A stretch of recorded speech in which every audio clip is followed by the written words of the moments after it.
Before I turn around and grace you with my presence, I would just like to say I'm very, very disappointed with the lack of likes, comments, and fair sharing of my videos.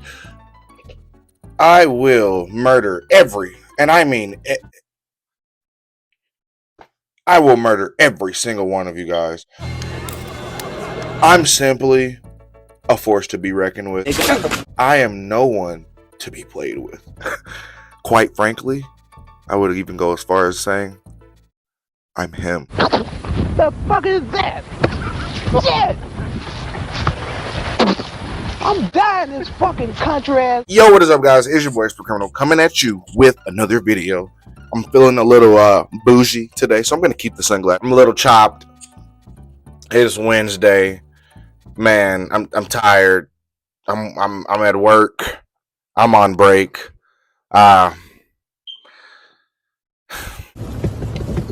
Today we are reacting to disturbing lost media. We are keeping up with Snook again. This video is a little on the older side, but I haven't watched it, so we're gonna all watch it together and see what Snook is talking about today. You guys already know what to do. Please hit that thumbs up button so I don't have to put my foot. I'm talking about in it. And if he want the cat, he gotta spin it. He claimed he smacked that. No, he did. Nah. Some lost media is just forgotten. Old tapes, Ooh. canceled shows, Almost things that already just slip through the cracks. But some of it, it's different. It's OG disturbing. Snook. I'm talking about footage tied to real-life tragedies, Oof. videos so unsettling they were buried on purpose, and broadcasts that seemed like they were never meant to be seen in the first place. We're getting into Columbine, and that's gonna This get dark. media wasn't just lost, it was buried for a reason. If you like creepy videos like this, make sure to like and subscribe. It helps more. You guys hearing them? Now let's For dive both of in us, him and some me. of the most disturbing lost media ever uncovered. And before we begin, this video is for educational and informational purposes only. Of course, This of video course. contains discussion of real-life violence and disturbing subject matter related to the Columbine High School tragedy. Viewer discretion is strongly advised. Oof. So we're getting The dark. basement tapes. On April 20th, 1999, two students walked into Columbine High School with guns and explosives.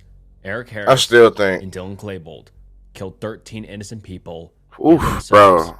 injuring dozens more. It was one of the deadliest school shootings in American history, and it changed the country forever. The footage of what they did exists, but not in the way you'd expect. After Man. the shooting, police found 5 Yeah, bro, this videotapes changed the recorded by world Harris and forever, bro. Klebold in the weeks leading up to the attack. These weren't just kids messing around with a camcorder. These were detailed plans, rants about life, death, and revenge. They showed their weapons, listed names, and even laughed about what they were about to do. A Time magazine reporter, Tim Roche, got to watch them in late 1999 and wrote an article about it, calling them the basement tapes. That name stuck, and the public went insane trying to get a look. But even the victims' parents hadn't seen them. So Jefferson County, the county where Columbine shooting took place, showed the tapes once, only to the families, and then locked them away forever. No copies, no leaks, just sealed in a vault. And that's haunted the internet ever since, because nobody outside that tiny circle has ever seen them. And according to officials, they don't even exist anymore. In 2015, it came out that Sheriff Ted Mink had actually destroyed the tapes back in 2011. They were gone, permanently. Whatever was on them, lost forever. And according to Tim Roche, the So reporter who what, saw bro? them, those Nothing. tapes were some That of ain't the nothing most to remember disturbing anyway. things he'd ever watched in his entire career, which only made people want to see them even more. What made these two kids do something Of course, because so people are sick. horrific? What were they like when no one else was watching? The problem is, the tapes were never recovered. Once they were gone, that was it. Or at least, that's what people thought. Because even though the tapes themselves were destroyed, the transcripts survived. Word for word accounts of what Harris and Klebold said and did, still out there. And that meant the mystery wasn't completely lost. People could finally know what was inside those tapes, and it was worse than anyone imagined. The first tape, evidence item number 265, March 1999. This is intense, bro. I'm not kind of speechless. I don't even. He and Claybold are sitting there with a bottle of Jack Daniels, laughing like this is some kind of party, almost like they're starring in their own movie. And honestly, that's what they wanted. Harris even says he hopes these tapes will be seen by the entire world one day, once our masterpiece is complete. They talk about how they got their guns and that's the problem. That's why these people keep doing this, because they're getting attention, bro. Then, almost like it's nothing, they drop a classmate's name, Brandon Larson. Harris looks at the camera and says, "You will find his body." From there, it spirals into their philosophy, how they hate people, how society is broken, how no one understands them. It sounds like the kind of teenage rant you'd see online today, but... Bro, hold up. Let me pause for a second. This is the kind of stuff I don't get with all of this.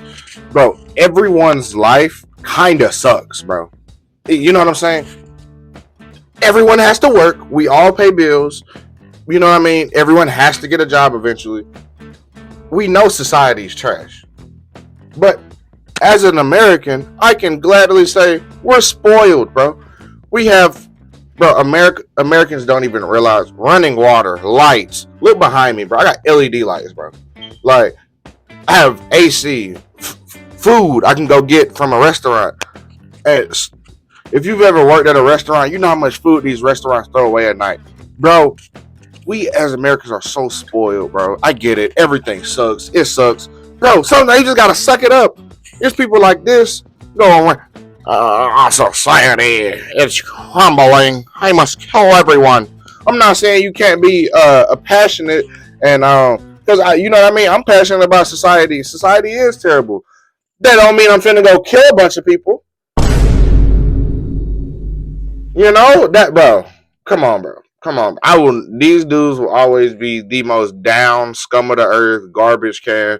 I don't wish hell on nobody, but hey, my boy, Judgment Day finna be hell for you and for me and for everybody else. But I mean, I got, I'm going to heaven. I don't know about y'all. I'm going to heaven.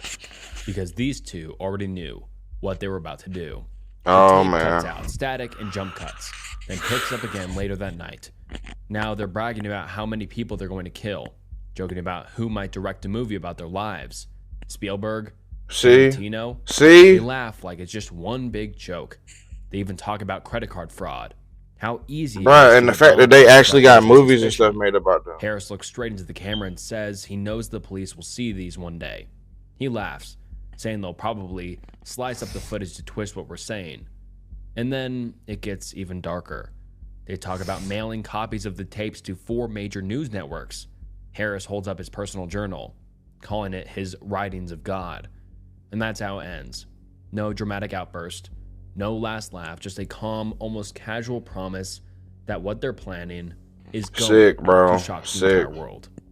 Second tape. The next tape feels different. Evidence item number 298, April 11th, 1999. Just 1 week before the massacre. It's labeled Reb's tape. Reb was Harris's nickname. It starts simple, almost harmless. Harris and Claybold are sitting in a car, filming like it's just another random road trip. Except it's not. Harris looks straight into the camera and says, "We're on our way to get the rest of our gear." The footage cuts, then jumps back to them driving home. They're grinning, laughing, like they just bought snacks for a party. But what they actually bought were massive fuel containers and propane tanks. Oh yeah, they were gonna blow up the school. Yeah. The camera shuts off. When it comes back, it's only Harris. He's staring directly into the lens, and his tone changes. For the first time, he actually sounds human.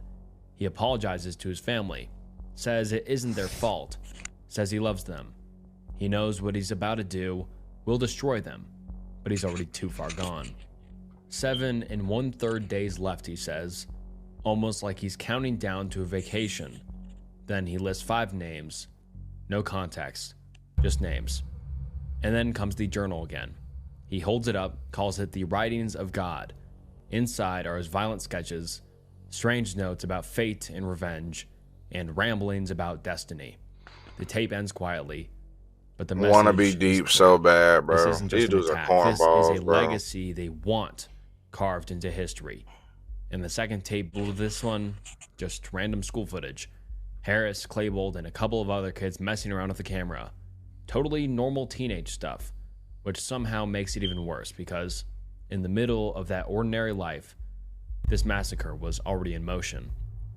Third tape. The final tape is the hardest one to even process. Evidence item number 333, labeled Top Secret Rampart. Authorities found it in a Sony 8mm camcorder, Columbine High School, literally scratched into the side. And this wasn't some diary-style entry. This was a mission log. It opens in Harris's house again. Weapons are spread out across the floor. Pipe bombs, sawed-off shotguns, carbines, boxes of ammo. Harris is talking straight into the camera like he's filming a how-to video, even explaining how the pipe bombs work. Claybold takes over filming while Harris poses with the guns, smiling like this is something to be proud of. Cut. Now Harris is alone in a car, camera on the dashboard, and for a moment it feels like you're watching an apology video. It's a weird feeling knowing you're about to be dead in 2.5 weeks, he says. He wonders out loud if he should do it before prom or after. Then the smile fades. See? His voice shakes. Knowing they were going to die too, bro. That's some real true evil, He bro. actually begins to cry on camera, but he keeps recording. Cut again. Now they're in Claybold's room, strapping weapons to their bodies, the exact clothes they'd wear a few days later. Harris mentions Brandon Larson again, giving another oddly specific threat, one that never actually happens because, luckily, Larson survived. Then they sit down and film farewell messages. Harris speaks directly to his family, then Claybold does the same. No yelling, no theatrics, just a cold, calm goodbye. And then Harris says, "That's it. Sorry. Goodbye." Claybold leans into the camera, filling the frame, and says it again. Goodbye. The last shot is unsettling in its simplicity. The camera was left running, pointed at a wall in Harris's bedroom. On it is a piece of paper with CHS written in bold black letters, along with a crude drawing of a bomb, in the word clue. Authorities later determined this footage was recorded roughly 30 minutes before Harris and Claybold walked into Columbine High School and left a horrific stain on American history. Rest in peace to the 13 innocent people who lost their lives at Columbine High School. Rest in peace, dude. They deserve to be remembered. The shooters. Yeah, bro. Rest in peace. I don't have a lot of time, guys. I'm sorry. Dang, that was a little heavy. Dang. I wasn't expecting nothing funny or nothing, but damn. I love you guys. That kind of killed my vibe a little bit. So sad, dude. Well, I love you guys. I will see you guys in the next video. Peace.